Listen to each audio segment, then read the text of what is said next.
బులెటిన్లో breaking news చూస్తున్నాం. కేంద్ర ప్రభుత్వం కీలక నిర్ణయం తీసుకుంది. లోక్సభ, రాష్ట్ర అసెంబ్లీ స్థానాలను 50% పెంచాలని నిర్ణయం తీసుకుంది.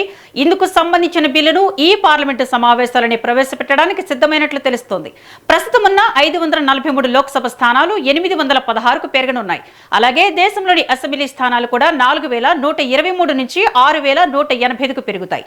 ఈ ప్రతిపాదనలో భాగంగా తెలుగు, తెలంగాణ, ఆంధ్రప్రదేశ్లలో లోక్సభ, అసెంబ్లీ స్థానాలు గణనీయంగా పెరగనున్నాయి. తెలంగాణలో ప్రస్తుతం ఉన్న 17 లోక్సభ స్థానాలు 26కు, అసెంబ్లీ స్థానాలు 119 నుంచి 179కి పెరగనున్నాయి. ఆంధ్రప్రదేశ్లో లోక్సభ స్థానాలు 25 నుంచి 38కి, అసెంబ్లీ స్థానాలు 175 నుంచి 263కు చేరే అవకాశం ఉంటుంది.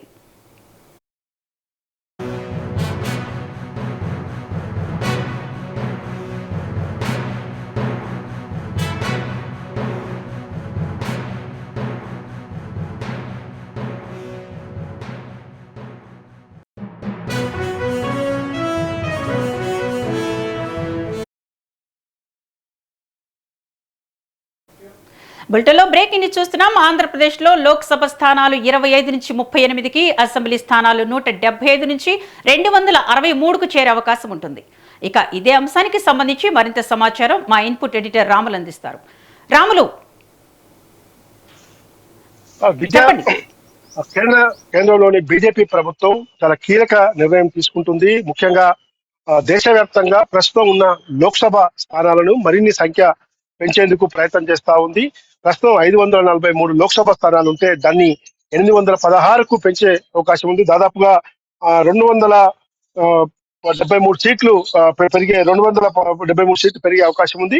మొత్తంగా కూడా ఇందులో 2011 జనాభా లెక్కల ప్రకారం ఈ సీట్లు పెంచుతామని చెప్పి కేంద్ర ప్రభుత్వం నిర్ణయించింది. అందుకు ఇవాళ కేంద్ర పార్లమెంటరీ వ్యవహారాల శాఖ సమావేశం కూడా, బిఎస్సి సమావేశం కూడా కిరణ్ రిజిజు ఆధ్వర్యంలో జరుగుంది. ఈ సమావేశంలో చాలా కీలక నిర్ణయం తీసుకునే అవకాశం ఉంది. అదేవిధంగా దేశవ్యాప్తంగా కూడా అన్ని రాష్ట్రాల్లో కూడా అసెంబ్లీ స్థానాలను కూడా పెంచే అవకాశం ఉంది. ముఖ్యంగా దక్షిణాది రాష్ట్రాల్లో ఈ సీట్ల సంఖ్య పెరిగే అవకాశం ఉంది. ముఖ్యంగా లోక్సభ స్థానాల్లో కూడా పెంచిన సీట్లలో దాదాపు వచ్చే లోక్సభ స్థానాల్లో 273 సీట్లు మహిళలకే కేటాయించే అవకాశం ఉంది. 2011 జనాభా లెక్కల ప్రకారం ఈ సీట్ల సంఖ్య పెరుగుతుంది. అదేవిధంగా మహిళా రిజర్వేషన్ కూడా 33% రిజర్వేషన్ కూడా తీసుకునేందుకు ప్రభుత్వం చర్యలు తీసుకుంటుంది. కాబట్టి ఎందుకంటే బీజేపీ ప్రభుత్వం కేంద్రంలో మూడోసారి అధికారంలోకి వచ్చాక దీనిపైన ప్రత్యేక దృష్టిని సాధించింది. దేశవ్యాప్తంగా కులగణన సర్వే కూడా శ్రీకారం చుట్టింది.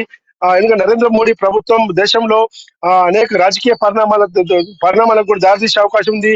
అవసరమైతే జమిలీ ఎన్నికలకు కూడా వెళ్లాలని చెప్పి కేంద్ర ప్రభుత్వం భావిస్తుంది. ఈ మేరకి రేపు శని, ఆదివారాలతో పాటు ఏప్రిల్ 2వ తేదీ నుంచి కూడా 6 రోజుల పాటు ప్రత్యేక పార్లమెంట్ సమావేశాలు పెట్టేందుకు కూడా ప్రభుత్వం ఆలోచిస్తున్నట్టు తెలుస్తా ఉంది. ఈ నేపథ్యంలో 2 తెలుగు రాష్ట్రాలు ఏపీ, తెలంగాణలో ప్రస్తుతం ఉన్న పార్లమెంట్ స్థానాలు కానీ, అసెంబ్లీ స్థానాలు కానీ గణనీయంగా పెరిగే అవకాశం ఉంది.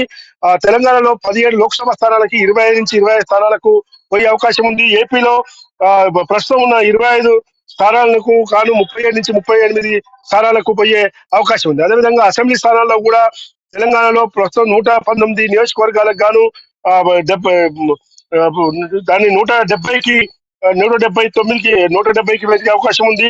తెలంగాణ, ఆంధ్రలో కూడా 200కు పైగా అసెంబ్లీ స్థానాలు పెరిగే అవకాశం ఉంది. ఈ విషయంపై ఇప్పటికే బీజేపీ సంబంధించిన కూటమి నేతలతో, జేడీయూ నితీష్ తో, తర్వాత ఏపీ ముఖ్యమంత్రి చంద్రబాబు నాయుడుతో పాటు ఇతర ముఖ్య నేతలందరూ కూడా కేంద్ర హోంమంత్రి అమిత్ షా చర్చలు జరిపారు. ఎంఐఎం అధినేతతో కూడా చర్చలు జరపడం జరిగింది.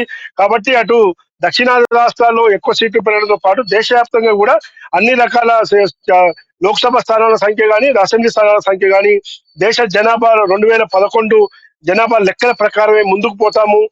దీనిపైన అవసరమైతే జమిలీ ఎన్నికలకు కూడా పోయేందుకు కేంద్ర ప్రభుత్వం సిద్ధమవుతుంది. కాబట్టి ఇక్కడ తెలంగాణలో కూడా ప్రస్తుతం ఉన్న టెన్యూర్ కంటే 6 నెలలు అదనంగా టెన్యూర్ వచ్చే అవకాశం ఉందని కూడా ఇటీవల ముఖ్యమంత్రి రేవంత్ రెడ్డి కూడా ముందే చెప్పడం జరిగింది. కాబట్టి కేంద్ర ప్రభుత్వం అటు పార్లమెంటు స్థానాల సంఖ్యను పెంచడం కానీ, ఇటు 2 రాష్ట్రాల్లో పార్లమెంటు స్థానాలతో పాటు అసెంబ్లీ స్థానాల సంఖ్య కూడా పెరుగుతుంది. దీనివల్ల ఎక్కువ మంది మహిళలకి మరింత ప్రజాప్రతినిధులుగా అయ్యే అవకాశం కూడా కనబడుతుంది. Vidya right, thank you for the update Ramulu.